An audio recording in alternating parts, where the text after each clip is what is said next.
Oh, cette fin de journée, je te jure.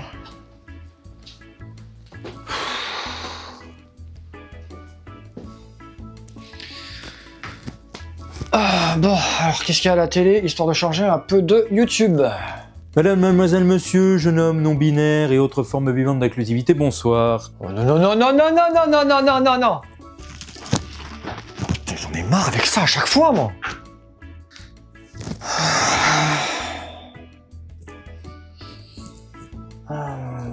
Au programme de votre JT tout agité. Agité, jeté. Agité, à jeter. Bon, bref. Non! Bon, allez. Parce que là, j'en ai marre. Nous vous présentons la 2e édition du festival Anculem. Non, non, non, non, non, non, non, non, non. Putain, ils me gaffent tous en ce moment, je te jure. J'en ai marre.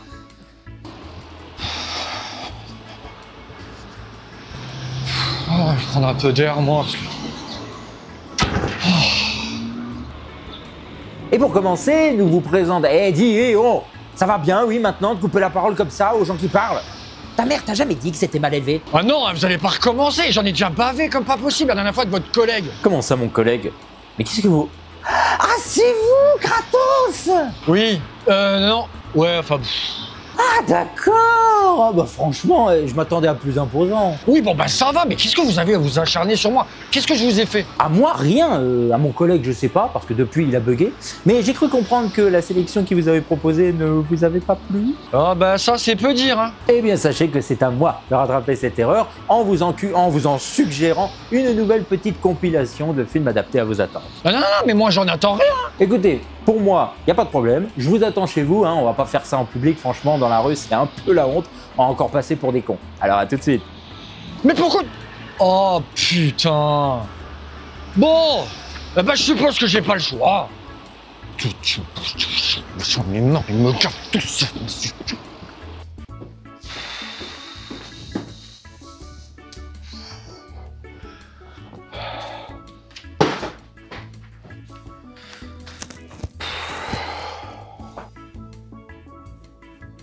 Ah, bah voilà, j'ai quand même failli attendre. Ouais, ça va, j'ai rien demandé, moi, au départ, hein.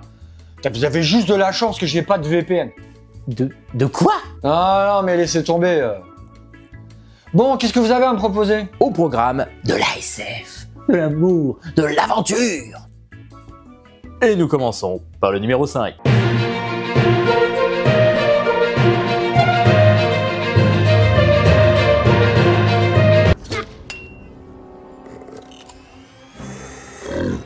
Adios.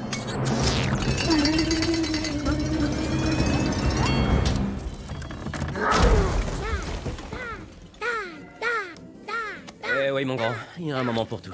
Et dis donc, t'as pas des devoirs à faire? Nous sommes en 2740. Valérian et Laureline sont deux agents spatio-temporels. À bord de leur vaisseau, l'Intruder, ils sillonnent l'espace et le temps afin d'accomplir les différentes missions que leur confie le pouvoir central. Cette nouvelle aventure les emmène sur la station orbitale Alpha, qui abrite 17 millions d'individus venant des 4 coins de l'univers. Près de 8000 espèces différentes y échangent leurs connaissances et leur savoir, leur technologie et leur pouvoir. Valérian et la Cité des 1000 planètes est un film français sorti en 2017 et réalisé par Luc Besson. Oh bah quoi? C'est Luc Besson, le mec derrière le Grand Bleu, le 5e élément, Lucie, Léon, la saga Arthur et les Minimoys. Oui, c'est aussi le mec derrière Arthur, la malédiction, la saga Taxi ou Adèle Blanc-Sec. Bah je vois pas ce qui vous dérange. Bon, allez, commençons par le commencement. Bah oui, on va pas commencer par la fin. Malgré un visuel magnifique qui ne rivalisera pas pour autant avec un épisode de Star Wars ou Avatar, le film n'a que ça pour se démarquer. L'intrigue a beau démarrer comme une mission de reconnaissance sauvetage, mais l'histoire se perd dans des mésaventures imprévues inintéressantes au possible. Les personnages mono-expressifs sont parfaitement antipathiques, aucunement attachants et n'évoluent pas de leur statu quo. Les divers dialogues sont signés et navrants qu'il ferait passer les telenovelas pour des essais de psychologie. Et les scènes d'action puent les séances de répétition chorégraphiées, car se battre contre des images de synthèse n'aide en rien à la crédibilité des affrontements. Alors c'est peut-être de la mauvaise foi, hein, mais Cara Delevingne, pourquoi ils lui ont pas fait les cheveux rouges? Pourquoi? Oui, alors je sais, hein, on juge pas une actrice à sa couleur de cheveux, hein, mais vu le pognon qui a été investi dans le film, hein, ça coûtait quoi de lui faire une teinture pour qu'elle ressemble à un tantinet plus au personnage original, quoi. Ça coûtait quoi? Oui, effectivement. Ah bah vous êtes d'accord? Ah non, non, non. Oui, c'est complètement de la mauvaise foi. Mais bordel, dans la vie en un an, avec ses cheveux, elle nous a fait tout l'arc-en-ciel capillairement parlant, elle a même à un moment été jusqu'à se raser. Et là, rien. Il y avait peut-être plus de budget. Non mais même moi, avec une bombe là de chez Jour de Fête, je fais mieux. Mais vous êtes chauve. Et le film, il s'appelle Valérian. Pas Valérian et Laureline. Alors je suis pas féministe à vouloir mettre de l'inclusivité partout, hein. Mais par contre il va falloir m'expliquer pourquoi ils ont enlevé le nom de Laureline dans le titre, alors que l'histoire elle repose clairement sur les deux personnages. Bah sur les BD, il y a marqué Valérian, âge spatio-temporel. Même en tant que héros, le personnage est détestable. C'est ni plus ni moins qu'un Nicky Larson mais sans le capital sympathie. Attendez, que je comprenne bien. Vous avez dans le même film de SF le bouffon vert de The Amazing Spider-Man 2, l'enchanteresse de Suicide Squad, dans un film où il y a Rihanna qui fait un numéro musical, et vous êtes pas encore content? Après une première partie de film, environ 40-45 minutes, à nous présenter l'univers et les personnages, et à se coltiner le script qui semble être rédigé par soit des enfants de la prod, soit par une IA avec une vision très approximative d'un space opéra, les 1000 planètes éponymes sont très vite effacées, dû aux multiples sous-intrigues, toutes plus imbuvables, dont le monde se moque, les protagonistes y compris. Les extraterrestres habitant ces 1000 planètes n'apportent rien de plus, si ce n'est qu'un peu de variant dans le visuel, mais là encore expédié. Et dès le début du film, la révélation autour de l'antagoniste est si évidente que même le nez au milieu de la figure serait plus subtil et mieux caché. Non mais vous vous rendez quand même compte qu'il y a un album de Valérian et Laureline qui s'appelle L'Empire des 1000 planètes? Oui, c'est celui dont est adapté le film. Et quoi? Vous allez me dire, c'est pas fidèle, ça fait partie de la liberté d'adaptation, monsieur. Merde. Alors peut-être, hein, mais j'allais dire que c'est même pas de cet album que le film s'inspire. Ah bon? Il reprend que son titre, hein, mais l'intrigue c'est l'ambassadeur des ombres. Oh. Et pourtant, avec tous les moyens mis en œuvre, c'est quand même une production sino-franco-belgo-germano-émirato-américano-canadien, rien que ça. Ils ont rien trouvé de mieux que ça. Il y a Alain Chabat dans un look steampunk? Effectivement, mais je crois que j'aurais préféré 1000 fois avoir un film sur ce personnage, son histoire et son passé, mais comme il reste que 3 minutes pour un caméo, bah j'en ai rien à foutre. Donc si je comprends bien, vous voulez un film d'action-aventure avec des personnages qui ressemblent aux personnages d'origine? Oui, mais pas que. Oui, bah en demandez pas trop non plus, hein. Allez, numéro 4. Quoi?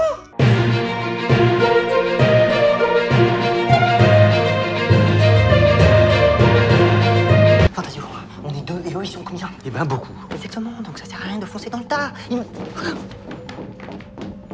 faut un plan. Il nous faut le plan.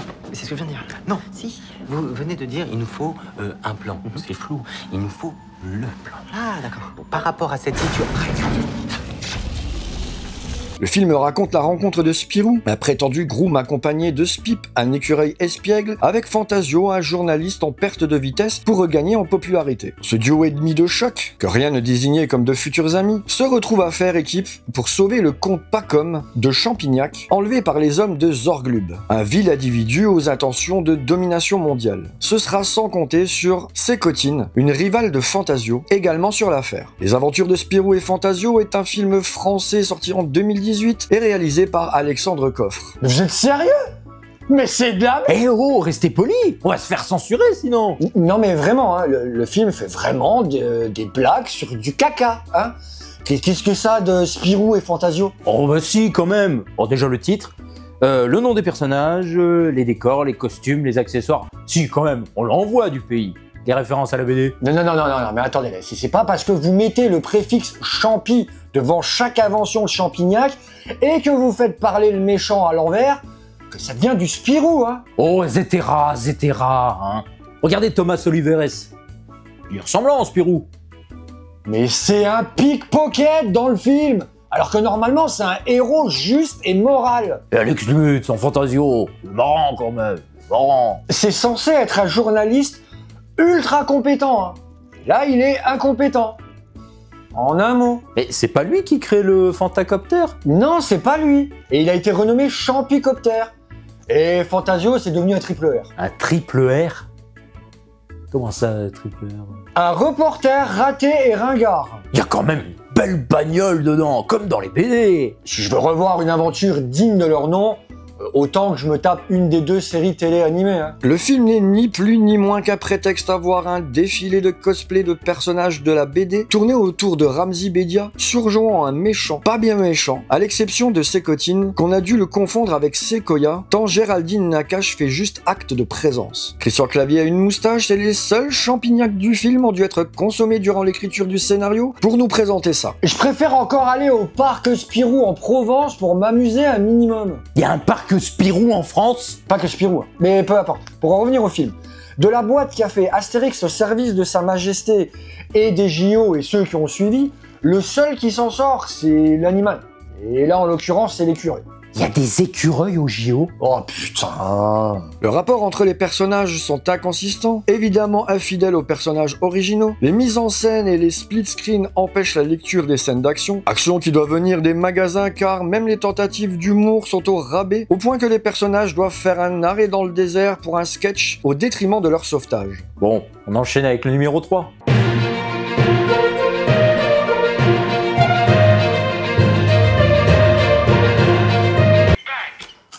Your turn.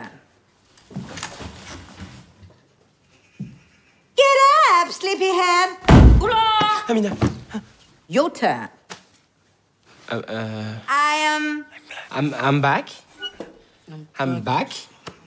Le lycée Jules Ferry n'affiche que 12% de réussite au baccalauréat, ce qui fait de lui le pire lycée de France. L'inspecteur d'académie propose alors au proviseur d'engager les pires professeurs, en espérant que, paradoxalement, cela permettra au lycée de dépasser les 50% de réussite, faute de quoi le lycée sera fermé. Les Profs est un film français sorti en 2013 et réalisé par Pierre-François Martin Laval. Le gars qui est derrière les Robin des Bois. Oui, merci, je le connais. Je suis pas con non plus. Ah bon? Eh oh! Bon bah du coup, vous devez forcément l'apprécier. Oui, Pef, hein, comme on dit dans le jargon, mais j'aime plutôt ce qu'il fait en comédie. Bon bah on passe au film suivant alors. Ah non, j'ai pas dit que j'aimais le film, hein, par contre. Bah, c'est vous qui venez de dire que vous aimiez ce qu'il faisait là, Pif et Hercule. Pef, dans Robin des Bois. Bon alors qu'est-ce qui va pas dans ce film? Bon, je suis pas un spécialiste de la BD d'origine, hein, mais franchement, si j'avais des profs comme ça, je serais pas étonné qu'il y ait plus de renvois que de réussite. Non mais c'est un film, c'est pas pour de vrai, c'est de l'humour. Pas drôle, et avec Kev Adams. Bah, c'est pas la même chose. Si la série Soda ne vous avait pas achevé du rôle de l'ado pseudo-rebelle cancre dans un environnement gratuitement mesquin envers le système scolaire, ce film va s'en charger. Avec des personnages à peine reconnaissables des originaux, que ce soit dans leur look ou leur jeu, des gags reposant sur des clichés plus exposés d'une galerie de photos, des rebondissements sans aucun sens, pour maintenir la durée, mais le pire reste le prémisse de base, plus bancal que la tour de Pise. Alors la seule raison pour laquelle ces profs ont été embauchés, c'est parce que pire prof plus pire élève égale bon résultat. Alors j'ai beau pas être un tueur en mathématiques, mais moi tout ça, ça me semble vachement logiquement illogique. Wow. J'ai rien compris. Ils ont des méthodes d'apprentissage tellement absurdes que même la 7ème compagnie à côté, c'est des vacances au camping. Non mais écoutez, c'est volontaire, c'est adapté d'une BD à gag. Évidemment que c'est exagéré, et pourtant, vous avez quand même une pseudo-romance entre Alice, la prof d'allemand, et le prof d'histoire géo, là, David, le ping-pong-pong, là. Pef! Mais c'est pas crédible! D'ailleurs, de toute façon, rien ne l'est, regardez! Isabelle Nanty, en prof de maths qui est juste un tyran, ou une tyranne, ou juste une connasse. Bref, Christian Clavier, en prof de maths qui est juste un junkie, même si franchement, faut avoir pris des substances pour comprendre ses calculs ou ses opérations. Arnaud Ducré en prof de sport qui nous fait son one-man show, s'il en a déjà eu un jour. Le prof de sciences qui veut juste tout faire péter comme un gamin qui découvre les feux d'artifice. La prof de français qui est juste là pour être bonne. Et le prof de... Mais bon, ça va, on a compris. C'est trop tordu pour vous pour être joué en live action. On va pas tous les faire non plus. La vidéo, elle dure déjà des plombes. De quoi? Vous savez qu'il existe aussi un film La Gaffe? Oui, bah celui de Pef serait déjà plus convaincant, plus crédible et... Oui, mais c'est pas de celui-là dont je parle. Ah bon?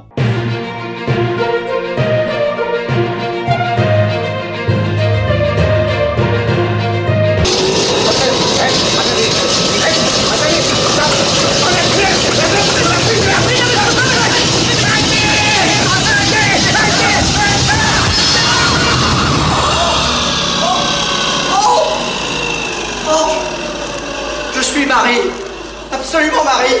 G vient d'être renvoyé du grand magasin où il travaillait à cause de ses nombreuses gaffes. Lorsqu'un accident de voiture avec le grand éditeur Dumoulin lui permet d'intégrer sa maison d'édition afin de rembourser les dégâts causés. Malheureusement chassé le naturel, il revient au grand galop. Fais gaffe à la gaffe est un film français sorti en 1981 et réalisé par Paul Boujna. Mais enfin! Eh oui mon con, vous l'avez reconnu. Eh oh, je vous permets pas! Le plus con, c'est Gaston Lagaffe, oui c'est Gaston. Adaptation officieuse et non officielle oblige tout dans ce film qui veut crier la gaffe, mais pourrait encore se tromper avec l'animateur du Big Deal, tant le lien avec la BD de Franklin est mince. Ici, le protagoniste s'appelle simplement G, qu'il lui faut son initiale gravée sous tous ses t-shirts au cas où lui ou le public serait trop con pour se rappeler qu'il est le héros. Mais ce n'est pas le seul, car tous les personnages importants voient leur nom modifié, ainsi que leurs caractères respectifs, et leur dynamique encore plus ambiguë que celle de Spirou et Fantasio. Alors que la BD joue sur le côté méta du journal de Spirou, et même ça, ils ont pas osé. Remarquez la version de 2018, là, pif paf pouf non plus, hein. Elle a appelé ça Au Petit Coin. Pef! Décidément, les adaptations live-action de BD, ça finit toujours dans la merde. Eh oh, ça va, hein. Dites-vous qu'il existait un projet d'adaptation de BD Kid Paddle avec Kev Adams dans le rôle principal. Pardon? Ah, je vous excuse, y a pas de problème. Vous ne vous rendez pas compte du génie et des efforts qu'il faut pour ne pas avoir à en faire. Comme pour réaliser ce film avec fidélité. Il pourrait vous inventer une machine. Pourquoi faire? Non, oubliez ce que je viens de dire. Non, bien sûr que non. Mais pour inviter votre communauté à liker, commenter, partager la vidéo si elle leur a plu, à vous abonner évidemment, parce que pour le référencement c'est très important, et si vous voulez soutenir financièrement la chaîne, vous avez le bouton rejoindre et le Tipeee. Et on passe au numéro 1.